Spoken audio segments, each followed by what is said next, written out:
Assalamu alaikum students, this is Muhammad Iqbal Bhava here, your course facilitator for the MFA paper from Tamari School of Accountancy.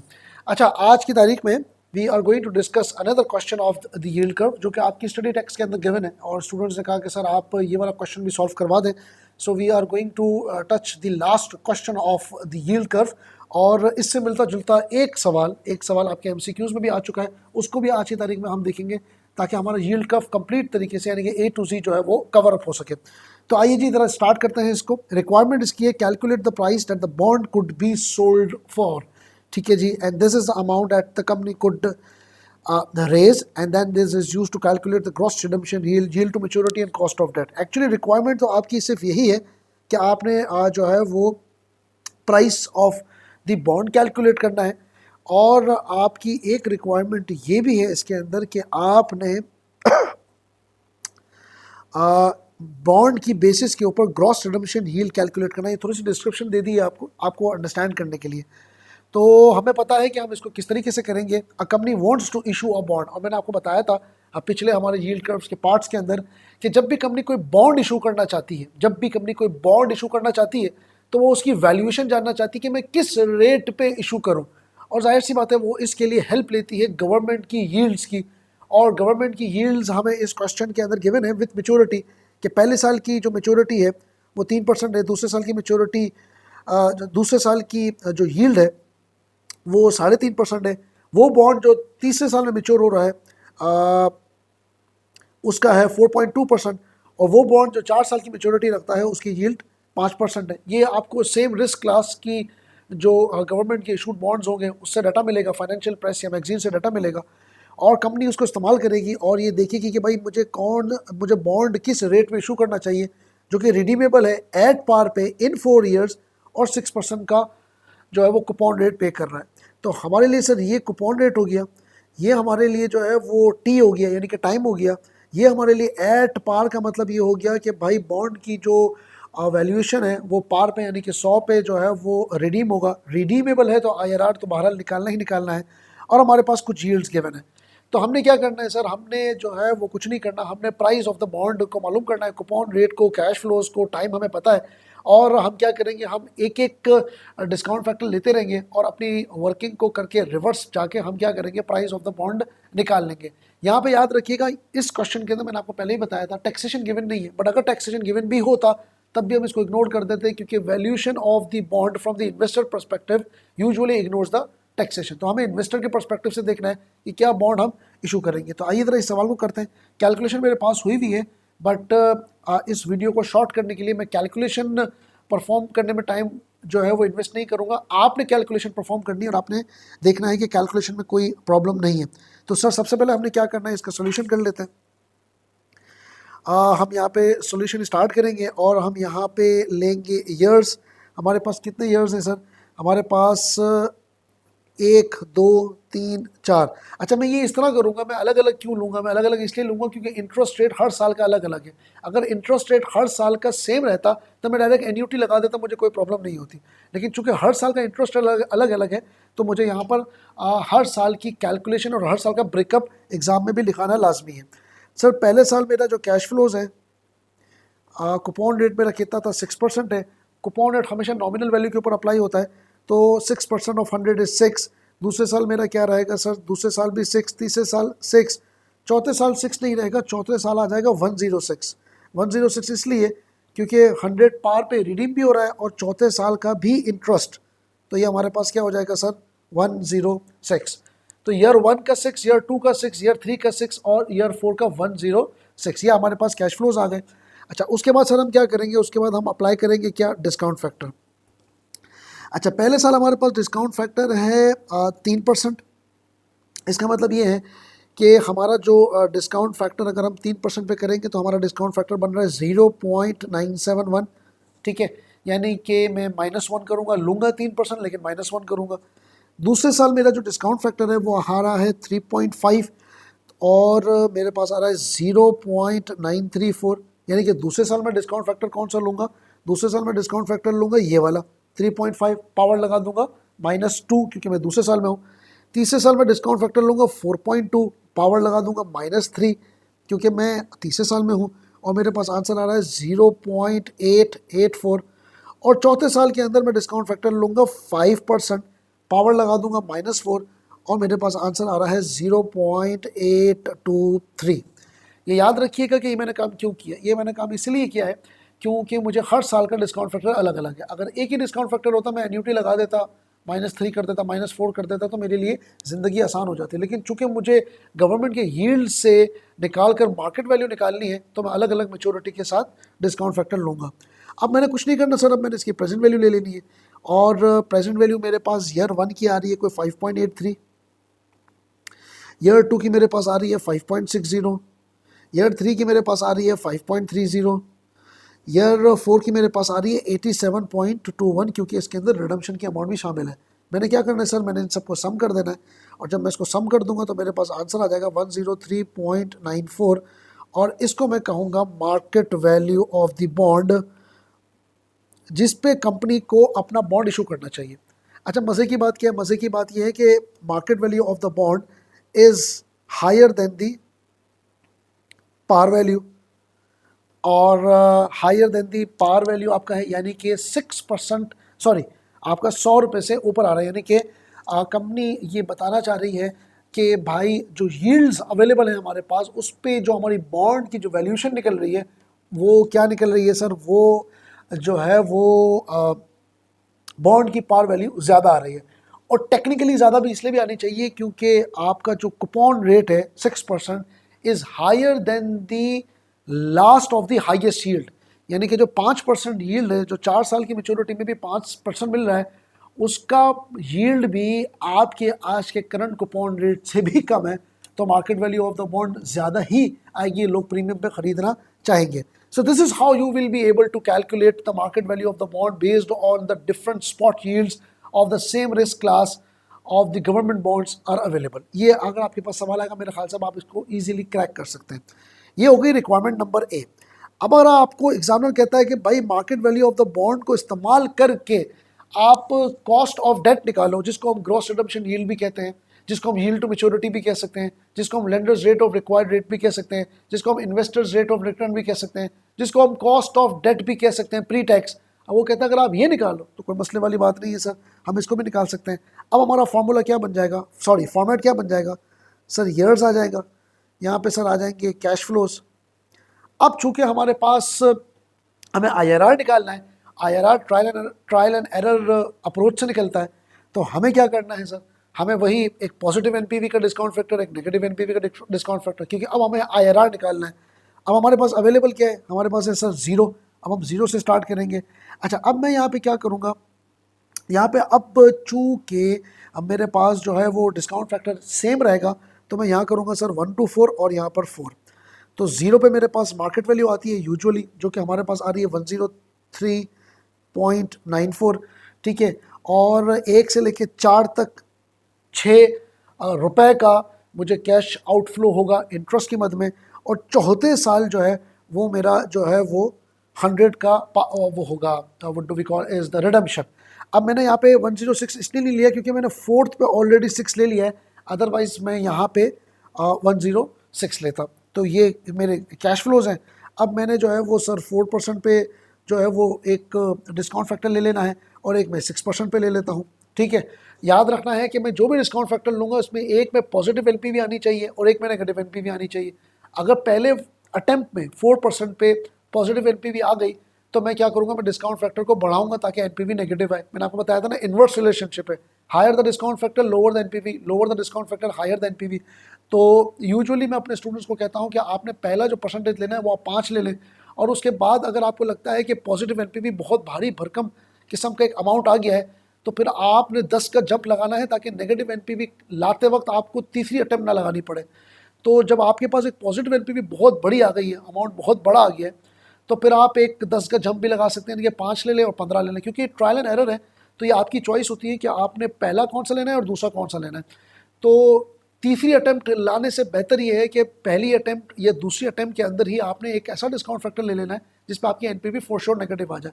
ये practice से आपको खुद ही पता चलता रहता है कि पॉजिटिव एनपीवी किस रेट पर आ रही है और नेगेटिव एनपीवी किस रेट पर आ सकती है। कैश फ्लोज को देखकर और सवाल के अंदर मार्केट वैल्यूज़ को देखकर आपको अंदाज़ा हो जाता है। तो ये ट्रायल एंड एरर है, तो यू शुड ट्राई आइदर, जैसे मैंने यहाँ पे 4% किया है पॉजिटिव के लिए और मेरे पास 6% पे जो है वो एनपीवी अपोजिट आ गई है, तो मैंने 4% और 6% लिया। यू कैन ट्राई 5%, 8%, 9%, 10%, आप इस तरीके से कर सकते हैं। ठीक है जी, तो हमने क्या करना है, 4% ले लिया, 6% ले लिया। अब हमारे पास, मेरे पास जो इसकी एनपीवी आ रही है, मैं डायरेक्ट कैलकुलेट इसको करके आपको बता रहा हूँ। एक एनपीवी मेरे पास आ रही है 3.32 और एक एनपीवी मेरे पास आ रही है 3.94। ठीक है, ये मेरे पास एनपीवी आ रही है। आप अपने एंड पे कर लीजिएगा। आपके पास एक discount factor, positive discount factor पे पॉजिटिव एनपीवी आनी चाहिए और नेगेटिव डिस्काउंट फैक्टर पे नेगेटिव एनपीवी आनी चाहिए। यानी कि एक ऐसा डिस्काउंट फैक्टर आपको चाहिए, एक ऐसा डिस्काउंट फैक्टर चाहिए जिसमें आपकी एनपीवी नेगेटिव हो जाए और एक ऐसा डिस्काउंट फैक्टर आपको चाहिए जिसमें आपकी एनपीवी पॉजिटिव हो जाए based on the cash flows. Sir ये 103.94 आपने कहाँ से उठाया? सर ये मैंने यहाँ से उठाया 103.94। ये देखें, ये मैंने यहाँ से उठाया जो मेरे पास market value of the bond निकली है। अच्छा, उसके बाद मैंने क्या करना है सर? उसके बाद मैंने IRR निकाल लेना। IRR का हमारे पास एक अच्छा सा फार्मूला आपको पता ही है हमारे पास है, जो कि मैं लिख भी देता हूँ यहाँ पे। A%+, यहाँ पे पॉजिटिव एनपीवी आएगी, उसमें आपने क्या करना है, A divided by A minus B, और इसको आपने मल्टीप्लाई कर देना है B माइनस A परसेंटेज से। ये क्या है सर? यहाँ पे A जो है वो पॉजिटिव डिस्काउंट फैक्टर है, ये हमें पता ही है, ये पॉजिटिव डिस्काउंट फैक्टर है। अच्छा, B जो है ये है हमारे पास नेगेटिव डिस्काउंट फैक्टर, यानी कि वो डिस्काउंट फैक्टर जिसमें आपकी एनपीवी नेगेटिव हो गई। ये A वो डिस्काउंट फैक्टर जिसमें आपकी एनपीवी पॉजिटिव हो गई। और ये एनपीवी A जो है ये एनपीवी का अमाउंट, पॉजिटिव एनपीवी का अमाउंट प्लस लिख देता हूँ, और B जो है वो नेगेटिव एनपीवी का अमाउंट इसमें मैं माइनस लिख देता हूँ। बस वैल्यूज़ को प्लग इन करना है और आपके पास एक IRR निकल कर आ जाएगा, which is in my case 4.91 4.91%। ये आपके पास IRR निकल कर आ गया, जिसको मैं ग्रॉस रिडम्पशन यील्ड भी कह सकता हूँ, जिसको मैं कॉस्ट ऑफ डेट भी कह सकता हूँ। चूँकि मैंने इसके अंदर कोई टैक्सेशन का इस्तेमाल नहीं किया, तो ये इसको हम कहेंगे ये है आपके पास प्री टैक्स। तो किसी तरीके से हम इसको IRR निकालने में कामयाब हो गए। हमने एक ही डिस्काउंट फैक्टर उठाया, और सॉरी एक ही market value of the bond उठाई, डिस्काउंट फैक्टर को हमने जो है वो ट्रायल एंड एरर की तरफ लेके गए और IRR के जरिए 4.91 हमने निकाल लिया। तो this is how you should actually decode this kind of a question in an exam. और यील्ड कर्व जो है वो इस तरीके से डिकोड हो सकता है। मैंने आपको पहले भी बताया था, बूट स्ट्रैपिंग एग्जाम में अभी तक एग्जाम में नहीं हुई, बहुत बड़ा रूम है एग्जामिनर के पास। सितंबर 2025 के अंदर बूट स्ट्रैपिंग यील्ड कर्व को लेकर आपसे एग्जामिन करवा सकता है, और मैंने इसके ऊपर भी आपको वीडियो बनाकर दी हुई है। अच्छा जी, अब क्या करना है सर? अब हमने कुछ नहीं करना सर, अब हमने मूव करना है MCQs के अंदर। पूरे पास पेपर्स के अंदर यील्ड कर्व से लेकर, मेरी लिमिटेड नॉलेज और एक्सपोजर के हिसाब से मुझे सिर्फ 2 MCQs मिले यील्ड कर्व को लेकर। ठीक है, बहुत बड़ा रूम है एग्जामिनर के पास, बहुत बड़ा रूम है। ठीक है, तो यील्ड कर्व को लेकर सिर्फ 2 MCQs हैं, और उसी MCQs को आज हम डिस्कस कर लेते हैं ताकि आपका यील्ड कर्व पूरे तरीके से खत्म हो जाए। देखिए, पहला MCQ क्या है? Fortune Limited is in the process of issuing bonds to finance its project. आपके दिमाग में घंटी बजनी चाहिए कि सर ये वही सवाल है जो अभी हमने रिसेंटली किया है। अभी इससे पहले जो हमने सवाल किया उसमें एक कंपनी अपने बॉन्ड की वैल्यूएशन जानना चाह रही है, ये भी कुछ इसी तरफ इशारा कर रहा है, is in the process of issuing bonds to finance its project. ठीक है, it has been decided to issue bonds that are redeemable at par, यानी कि 100 रुपये के अंदर रिडीम होगा इन 3 ईयर्स। टाइम आपको दे दिया गया। The bonds would carry an annual interest rate of 10.4, ये आपका कूपन रेट हो गया। Payable at the end of each year, आपको साल के आखिरी में दे दिया। वैसे बाय द वे एग्जामिनर इस पे भी खेल सकता है कि payable quarterly, payable semi annually, payable in advance, इस पे भी खेल सकता है। अभी तक खेला नहीं है लेकिन खेल सकता है, तो इसको भी अपने दिमाग में रखना है। The annual spot yield for a bond of this class is as follows. आपको स्पॉट यील्ड्स एग्जामिनर ने डिफरेंट दे दी हैं।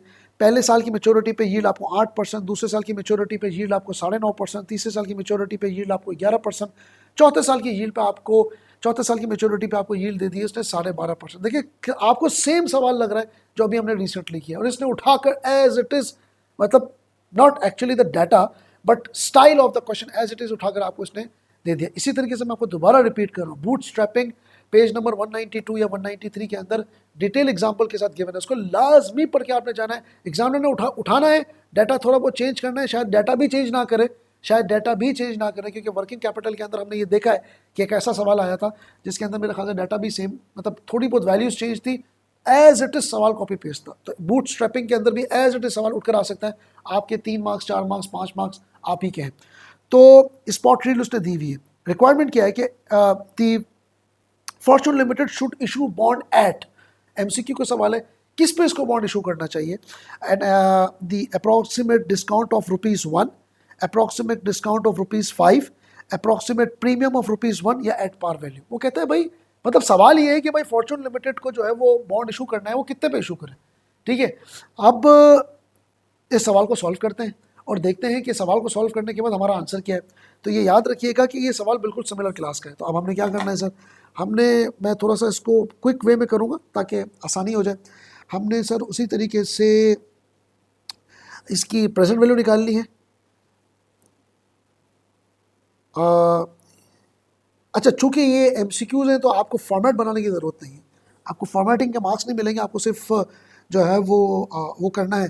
तो मैं ज़रा सा इसको क्विक कर देता हूँ। आपकी present value of year 1, present value of year 2 and present value of year 3, different आपने फैक्टर्स लेने। तो सर जो प्रेजेंट वैल्यू ऑफ ईयर 1 होगा उसमें आप 8% इस्तेमाल करेंगे और आपका आंसर आ रहा होगा गालिबन 9.63। ठीक है, आपने जो है वो, अच्छा आपका आउटफ्लो क्या होगा, आपका, मैं यहाँ पे बल्कि लिख देता हूँ, आपका आउटफ्लो होगा 10.4 प्रेजेंट वैल्यू ऑफ ईयर 1, क्योंकि आपका जो 10.4% है ना, तो 100 का 10.4% 10.4 हुआ। अच्छा, प्रेजेंट वैल्यू ऑफ ईयर 2 के अंदर आप ले लोगे 9.5% और आपका आउटफ्लो होगा फिर 10.4। अच्छा, पहले साल के अंदर 9.63 आ रहा है। अच्छा, इसको कैलकुलेट कर लीजिएगा गलत ना हो। अच्छा, प्रेजेंट वैल्यू ऑफ ईयर 2 आपके पास आ रहा है 8.65। अच्छा, प्रेजेंट वैल्यू ऑफ ईयर 3 के अंदर हम लेंगे सर 11% और आपका जो वो होगा आउटफ्लो वो होगा 110.4, क्योंकि रिडम्पशन हो रही है पार पे, और इसका आंसर आपके पास आएगा 80.74। जब आप इन सबको प्लस कर देंगे तो आपके पास आंसर आ जाएगा 99.02। मुझे ज़रा सा चेक भी करने थे, थोड़ा सा मुझे डाउट है। 9.63 प्लस 8.65 प्लस 80.74, जी हमारे पास आंसर आ रहा है 99.02। ये आपकी हो गई market value of the bond that the Fortune limited should issue. Answer क्या होना चाहिए सर, आंसर शुड बी ए। आपका जो ए है वो आंसर होना चाहिए, क्योंकि ये कहता है अप्रॉक्सीमेट डिस्काउंट ऑफ ₹1 पर बॉन्ड। हमारे पास जो बॉन्ड की जो पार वैल्यू है वो होती है 100, तो ये ऐसा लग रहा है कि कम से कम ₹1 का डिस्काउंट देकर आपको इशू करना चाहिए, क्योंकि आपकी मार्केट वैल्यू 99.02 आ रही है। अगर इसका आंसर आ रहा होता कोई 95 पॉइंट समथिंग या 94 पॉइंट समथिंग, तो हम कहते हैं कि ऑप्शन नंबर बी होता। अगर यहाँ पे इसका आंसर आ रहा होता ₹100 से ऊपर तो हम ऑप्शन सी कहते। आंसर आ रहा होता ₹100 तो ऑप्शन डी होता। ऑप्शन 1 इसलिए है क्योंकि यहाँ पे डिस्काउंट पे जो है वो हम इशू कर रहे हैं। तो दिस इज़, तो मतलब इतना आसान ये सवाल था, और मेरे ख्याल से 1 या 1.5 मार्क का ये सवाल था, तो आसानी से बच्चा सॉल्व कर सकता है। वो बच्चा जिसको थोड़े बहुत स्टडी टैक्स के क्वेश्चंस की ग्रिप हो और थोड़े बहुत एक्स्ट्रा क्वेश्चन की ग्रिप हो। एक और सवाल जो कि मैंने आपको बताया था, कर्व से रिलेटेड है, थियोरेटिकल है, ग्राफिकल नहीं है। कर्व ग्राफिकल भी आ सकता है, कर्व से रिलेटेड है। अ नेगेटिव और द इनवर्स शील्ड कर्व, यानी कि डाउनवर्ड स्लोपिंग जो कर्व था जो हमने पढ़ा था, indicates that the market aspects, यानी कि ये इस कर्व की बात कर रहा है गालिबन, कि ये वाला जो कर्व था जो कि नेगेटिव और इनवर्स या आपका जो है वो डाउनवर्ड स्लोपिंग कर्व था, वो क्या आपसे एक्सपेक्ट करता है। A long term interest rate to fall, the short term interest rate to fall at some time in the future, short term interest rate to rise, long term interest rate to rise. पहली बात तो ये कि rise तो हो ही नहीं रहा, क्योंकि इनवर्स यील्ड कर्व है, इसका मतलब है जितना जितना टाइम बढ़ रहा है इतना इतना इंटरेस्ट गिर रहा है। ठीक है, तो टाइम बढ़ रहा है, higher the maturity lower the yield, inverse है, तो राइज तो इंटरेस्ट रेट हो ही नहीं रहा। तो इसका मतलब ये हो गया कि सर जी ये ऑप्शन भी गया और ये ऑप्शन भी गया। अब इन दो ऑप्शन पे बहस है कि लॉन्ग टर्म या शॉर्ट टर्म। अच्छा, वैसे मैं आपको ये बता दूं कि एज इट इज, ये बिल्कुल एज इट इज, ये वाली लाइन भी आपकी बुक के अंदर गिवन है, पेज नंबर 189 या 190 अगर आप पढ़ेंगे, पैराग्राफ नंबर पता नहीं दूसरा या तीसरा है, आप जाके पढ़ेंगे एज इट इज ये लाइन पढ़ी हुई, एग्जामिनर ने उससे उठाकर एमसीक्यूज का एमसीक्यू बना दिए। तो इसका मतलब क्या है, इसका मतलब ये कि स्टडी टैक्स की अहमियत अपनी है, एग्जामिनर उससे पढ़कर आपको एमसीक्यू बना के दे देता है। अगर आप वो लाइन पढ़ेंगे आपको फौरन पिक हो जाएगा कि इस साल इसका जवाब क्या होना चाहिए। हम थोड़ा सा टेक्निकली गौच करने की कोशिश करेंगे। सर सबसे पहले जब भी यील्ड कर्व आता है ना, तो ये याद रखिएगा आपके शॉर्ट टर्म इंटरेस्ट रेट जो है वो इन्वेस्टर्स की नज़र के अंदर यील्ड गिरना शुरू हो जाती है, और आपको ये समझ आ जाता है कि शॉर्ट टर्म में इंटरेस्ट गिरेगा। लॉन्ग टर्म इंटरेस्ट गिनने के लिए आपको मजीद डाटा की ज़रूरत होती है, जैसे कि market expectation, outlook, political situation, आपको पेस्टल मॉडल से भी हेल्प लेनी पड़ती है। तो इसका आंसर बहरहाल आंसर बी है कि short term interest rate to fall at some time in the future. Yield आपको बता रही होती है कि पहला जो है ना वो, क्योंकि ये इंटरेस्ट रेट होता है, मैंने आपको बताया था, ये आपकी यील्ड्स होती हैं और ये आपकी जो है वो मेच्योरिटी होती है। तो जब आपकी मेच्योरिटी गिरना शुरू हो जाती है, सॉरी मेच्योरिटी बढ़ना शुरू हो जाती है आपकी, तो आपको फ़ौरन पता चलना शुरू हो जाता है सर कि ये जो है ना टाइम भी बढ़ रहा है और शॉर्ट टर्म इंटरेस्ट रेट बहरहाल गिरने वाला है। लॉन्ग टर्म इंटरेस्ट रेट के ऊपर इतनी बात अभी फ़ौरन तौर पर नहीं की जा सकती, इसके लिए कुछ और भी आउटलुक्स होते हैं।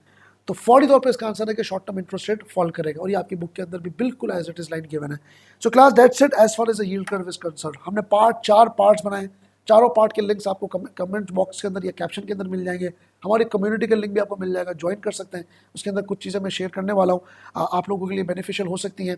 यील्ड कर्व के अंदर 2 किस्म की MCQs आए थे जो कि हमने कवर अप कर लिए, और भी MCQs मैं उसी कम्युनिटी लिंक के अंदर शेयर करूँगा। कुछ टेस्टिंग भी आपकी हो रही होगी, तो आप उसको ज़रूर ज्वाइन करें। लास्ट आखिरी बात जो है वो आपको ये करना चाह रहा हूँ, यील्ड कर्व को लाजमी करके जाइएगा। दिस इज अ अटेम्प्ट जिसके अंदर यील्ड कर्व एग्जाम में फुल फ्लैट सवाल के तौर पे दे सकता है। अपना बहुत ज़्यादा ख्याल रखिएगा क्लास। अस्सलाम वालेकुम, अल्लाह हाफ़िज़।